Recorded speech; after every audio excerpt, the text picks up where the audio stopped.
बिस्मिल्लाहिर्रहमानिर्रहीम। प्यारे बच्चों, अस्सलाम वालेकुम। क्या हाल चाल है, कैसी तबीयत है, मेहनत कर रहे हो या नहीं? आज का टॉपिक बड़ा ही इंपॉर्टेंट है, इसको पढ़ते हैं। आइए बोर्ड की तरफ देखो। जाइगोमाइकोटा, जाइगोमाइकोटा इसका फाइलम नेम है और इसकी फैमिली को क्या कहते हैं? जाइगोमाइसीड्स। Zygomycetes, which is also known as conjugating fungi. Conjugating fungi, ठीक है। This group of the fungi produce sexual spore, which is known as zygospore. Zygomycota से ताल्लुक रखने वाली फंजाई सेक्सुअल स्पोर कौन सा प्रोड्यूस करती है? जाइगोस्पोर, ठीक है। और एसेक्सुअल रिप्रोडक्शन के जरिए ये प्रोड्यूस करती है स्पोर। ये भी याद रखना, in case of asexual reproduction these fungi produce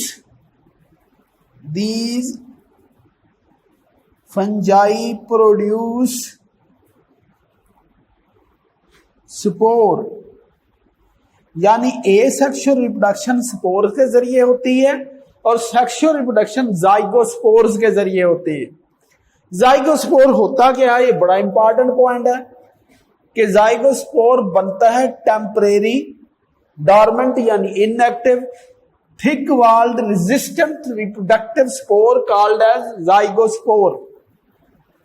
zygospore क्या होता है? Temporary, dormant, thick walled resistant reproductive spore which is known as zygospore. उसके बाद आता है हैबिटेट। ये कौन सा हैबिटेट पसंद करती है? मॉइस्ट हैबिटेट, मॉइस्ट प्लेसेस या हैबिटेट।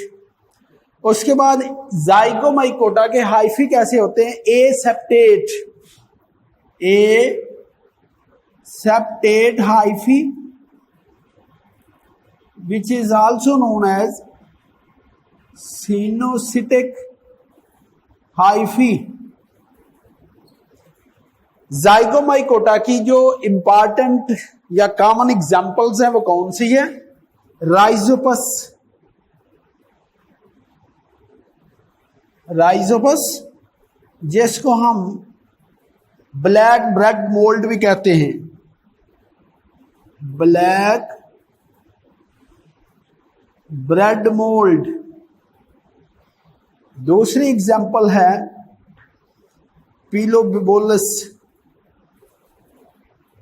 पीलोबोलस इसको स्पिटिंग फंजाई भी कहते हैं, स्पिटिंग फंजाई। याद रखोगे राइजोपस और पीलोबोलस, राइट।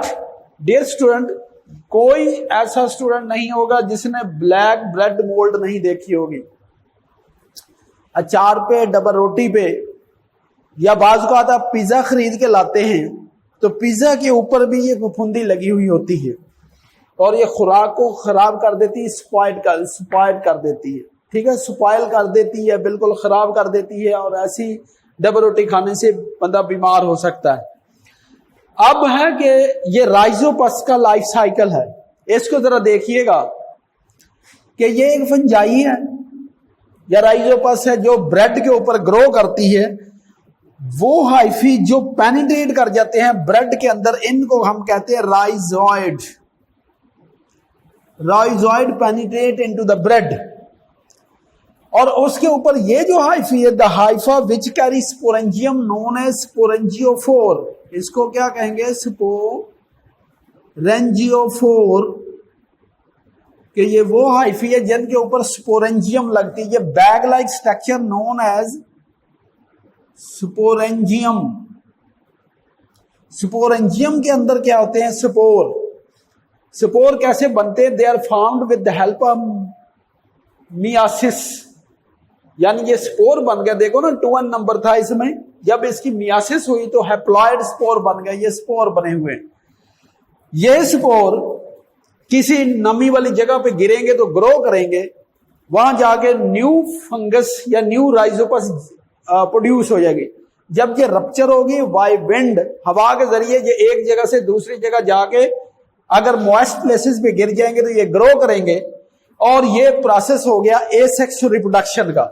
तो यहां मैंने लिखा भी है कि ये जब स्पोरेंजियम रप्चर हो जाएगी उससे स्पोर निकलेंगे और स्पोर किसी मॉइस्ट प्लेसेस पे गिरेंगे तो इस तरह वो न्यू राइजोपर जनरेट कर देंगे, जिनको हम कहते हैं एसेक्सुअल रिप्रोडक्शन। लेकिन सेक्सुअल रिप्रोडक्शन में क्या होगा, ये जो स्पोर है दो तरह के होते हैं, कुछ ने ये जनरेट कर दिए, कुछ ने ये। और स्पोर मियासिस के जरिए जनरेट हुए थे। इनमें नंबर ऑफ क्रोमोसोम कितना था, 1n।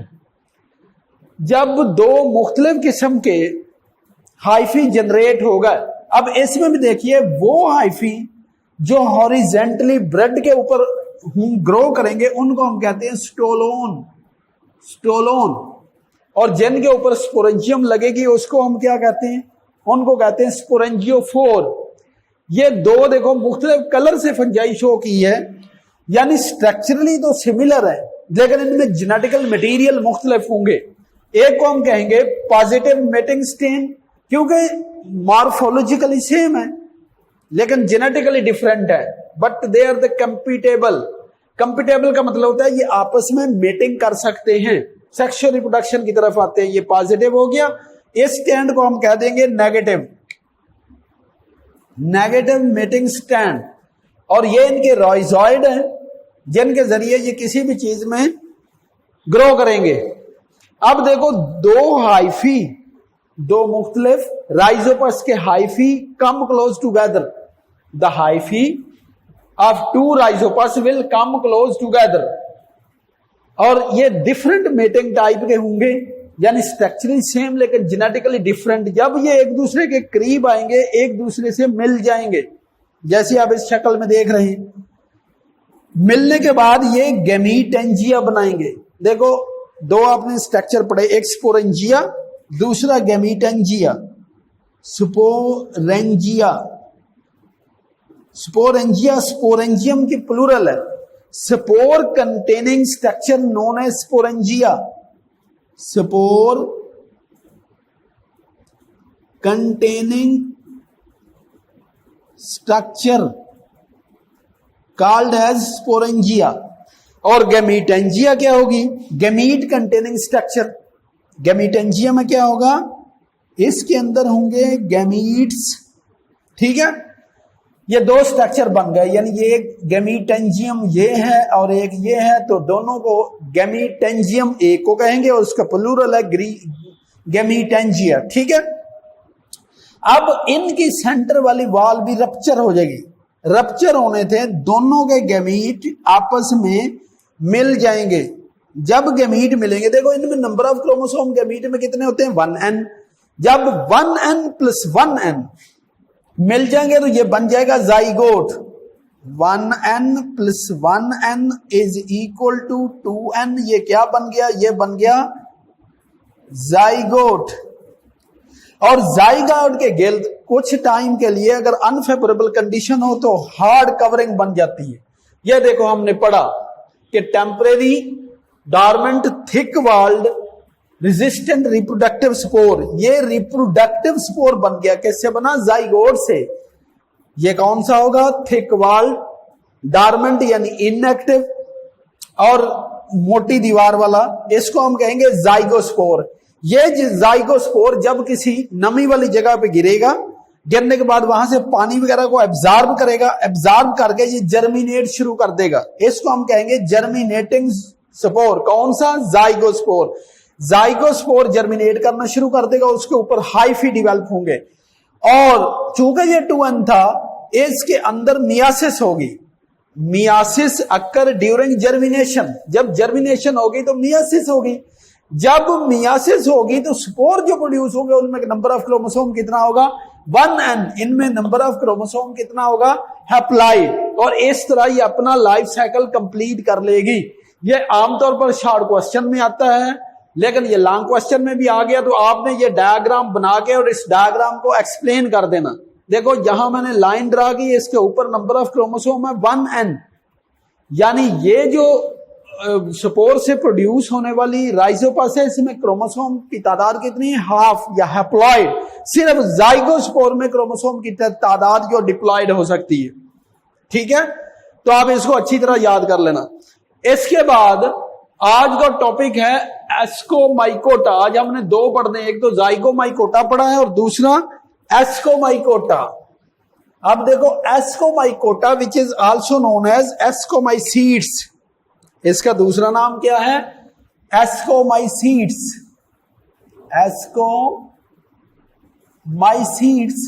Which is also known as sac fungi. और नाम क्या प्यारे बच्चों? Sac fungi. देखो टॉपिक मुश्किल नहीं है, अगर आपकी कंसंट्रेशन होगी तो इंशाल्लाह बड़ा आसान काम है, नहीं होगी तो फिर तो आपको पता मुश्किल है ना। घर में बैठे मेहनत कीजिएगा। Ascomycetes which is the largest group, ये ग्रुप लार्जेस्ट है क्योंकि इसकी टोटल कितनी स्पीशीज है? 60,000 स्पीशीज, यानी अंदाजा कीजिएगा बहुत ज्यादा है। 60,000 species of the Ascomycota, Ascomycota which is also known as sac fungi. अब एक ये पॉइंट है, ये बड़ा इंपॉर्टेंट है। देखो मैंने रेड लाइन में इसलिए लिखा कि इनमें से 50% यानी 30,000 species involve in forming lichen, इनमें से ये क्या है? फंजाई। 50% फंजाई लाइकन बनाती है। लाइकन क्या है? Association of the fungi and algae, तो ये बना देती है लाइकन। हैबिटेट, इनको कौन सा हैबिटेट पसंद है? Moist, terrestrial, marine and fresh water. देखो इस ग्रुप से ताल्लुक रखने वाली फंजाई मॉइस्ट प्लेसेस भी रहती है, टेरेस्ट्रियल एरिया में भी, मैरीन में भी और फ्रेश वाटर में भी रह सकती है। इनके हाइफी कैसे होते हैं? डाइक्रियाटिक हाइफी। यह मैं पहले ही बहुत दफा बता चुका हूं कि एक ऐसा हाइफा जिसके अंदर दो मुख्तलिफ किस्म के जेनेटिकली डिफरेंट न्यूक्लियस पाए जाएं, इनको हम कहते हैं डाइक्रियाटिक। ये देखो इसके अंदर दो मुख्तलिफ न्यूक्लियस पाए जाते हैं, two different genetically two different nuclei located in the hyphae which is known as dikaryotic hyphae. यानी हर सेल के अंदर दो मुख्तलिफ किस्म के न्यूक्लियस होंगे। इस ग्रुप से यूनिसेलर और मल्टीसेलर दोनों तरह की फंजाई बिलोंग करती है। कौन कौन से? Unicellular as well as multicellular. अच्छा, इसमें स्ट्रक्चर कौन से बनते हैं? देखो स्ट्रक्चर इसमें बनता है एस्काई। एस्काई क्या होती है? Sac like reproductive structure. इसमें सैक लाइक रिप्रोडक्टिव स्ट्रक्चर बनता है, इसीलिए इसको एस्कोमाइकोटा या सैक फंजाई भी कहते हैं। और इसके अंदर जो स्पोर बनते हैं उसको हम क्या कहेंगे? एस्कोस्पोर्स। एस्को यानी spores of ascomycetes, spores of ascomycetes called as ascospore. ये इंपॉर्टेंट पॉइंट है। और एस्कोकार्प क्या होती है? Fruiting body that contain the asci with their ascospore. यानी फ्रूटिंग बॉडी या reproductive structure of ascomycetes is called ascocarps. ठीक है, अब ये आगे लाइफ साइकिल अगर हम इसका पढ़ना चाहें एस्कोमाइसीड्स का, तो क्या होगा? एक हमारे पास सेल होगा, उसके अंदर दो न्यूक्लियस होंगे। देखो दो न्यूक्लियस से क्या मुराद है? डाइक्रियाटिक न्यूक्लियस। डाइक्रियाटिक का मतलब होता है कि जेनेटिकली डिफरेंट न्यूक्लियाई। ये न्यूक्लियाई टू लिख देते हैं न्यूक्लियाई, गौर कीजिएगा, एक ये है एक ये, तो ये क्या था? डाइक्रियाटिक न्यूक्लियाई। जब ये फ्यूज करेंगे तो एक बन जाएगा, इसको हम कहेंगे जाइगोट बन गया जी, जाइगोट। ये जो जाइगोट है इसके बाद इसकी होगी मियासिस। डियर स्टूडेंट क्या होगा? मियासिस। आपको पता है मियासिस जब भी होती है एक सेल से 4 सेल बन जाते हैं। तो देखो एक से कितने बन गए? 4। और ये 4 कौन से सेल हैं? ये 2n है और ये 4 सेल हैं 1n, haploid number of chromosome. इसके बाद इसमें होगी माइटोसिस या सेल डिवीजन। माइटोसिस में आपको पता है एक सेल से कितने बनते हैं? 2 सेल बन जाते हैं। तो 4 से कितने बन जाएंगे? 8 सेल। ये 8 सेल बन गए हैं या 8 स्पोर बन गए हैं। बाहर जो स्ट्रक्चर है उसको हम कहेंगे एस्कस। ये बाहर वाला स्ट्रक्चर क्या है? एस्कस। और जब ये एस्कस रप्चर होती है तो उसके अंदर एस्कोस्पोर निकलते हैं। ये कौन से स्पोर हैं? एस्कोस्पोर्स। ये एस्कोस्पोर जब किसी सूटेबल जगह पे गिरते हैं या मुनासिब जगह पे गिरते हैं तो ये ग्रो करते हैं। ग्रो करके क्या बना देते हैं? तो ये बना देते हैं सैक फंजाई। ये तो हो गई ए सेक्सुअल रिप्रोडक्शन के एस्कस के अंदर से स्पोर गिरेंगे, स्पोर जर्मिनेट करेंगे और ये प्लांट बन जाएगा। अच्छा, सेक्सुअल रिप्रोडक्शन में क्या होता है? 2 मुख्तलिफ हाइफी, जरा अच्छी तरह बात को समझ लेना। 2 हाइफी जिनकी 2 मुख्तलिफ मेटिंग टाइप हो, they will come close together. ये एक दूसरे के करीब आते हैं। एक न्यूक्लियस इसका, एक इसका, एक जगह इकट्ठे हो जाते हैं। एक सेल के अंदर 2 मुख्तलिफ न्यूक्लियाई हैं, लेकिन दोनों के साइटोप्लाज्म मिल जाते हैं। जब साइटोप्लाज्म मिलते हैं तो हम इसको क्या कहते हैं? प्लाज्मोगैमी। प्लाज्मोगैमी क्या होती है? Union of the cytoplasm. कल आपने पढ़ा था union of the cytoplasm occur which is known as plasmogamy. Karyogamy absent, यानी इसके न्यूक्लियस साथ साथ रहते हैं। आमतौर पर न्यूक्लियस फ्यूज नहीं होते। जब न्यूक्लियाई फ्यूज ना हो उसको हम कहते हैं कि कैरियोगैमी एब्सेंट। अगर न्यूक्लियाई मिल जाए तो कैरियोगैमी हो गई। साइटोप्लाज्म मिल गया, कैरियोगैमी नहीं मिले, ये आपका पॉइंट हो गया क्लियर। अब देखो, ये सेक्सुअल रिप्रोडक्शन तो कर गए एस्कोस्पोर के जरिए, और ए सेक्सुअल रिप्रोडक्शन कैसे करते हैं? With the help of conidia. इनके ऊपर क्या बनते हैं? ये कोनिडिया, ये आपने कल पढ़ा था कैसे कोनिडिया बनते हैं। स्ट्रक्चर ये कोनिडिया ऊपर से ब्रेक डाउन होते हैं, वो एयर के जरिए एक जगह से दूसरी जगह पहुंच जाते हैं।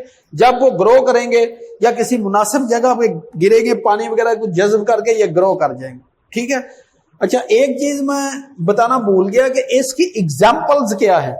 अब मैं इसकी एग्जाम्पल यहां लिख देता हूं।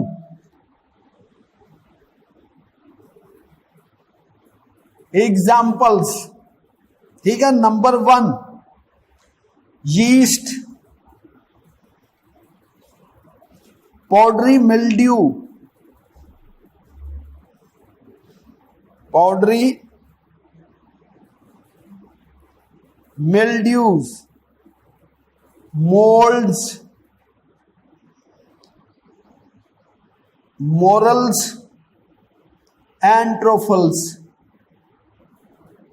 वैसे आपने ये पहले पढ़ा हुआ है। अच्छा, इसमें देखिएगा मोरल और ट्रोफल्स ईटेबल है। तो आजकल मॉडर्न जमाना है, आप भी फास्ट फूड खाते हैं, लोग फास्ट फूड में ये यूज करते हैं मोरल्स को और ट्रोफल्स को। यीस्ट, यीस्ट तो वैसे इंपॉर्टेंट है, इसकी आगे थोड़ी सी बात करते हैं। तो पाउडरी मिल्ड्यू और मोल्ड ये है पैथोजेनिक, यानी ये बीमारियां फैलाती है, नुकसान करती है, ये नुकसानदेह। अब हम आते हैं यीस्ट। यीस्ट का बहुत चर्चा है। आप किसी भी बेकरी पे चले जाए आपको यीस्ट मिल जाएगी। इसको फर्मेंटिंग फंजाई भी कहते हैं, और यीस्ट पे बहुत ज्यादा रिसर्च भी हो रही है। It is used also in the research activities. ठीक है। और यीस्ट की पहली खूबी ये है कि ये यूनिसेलुलर है।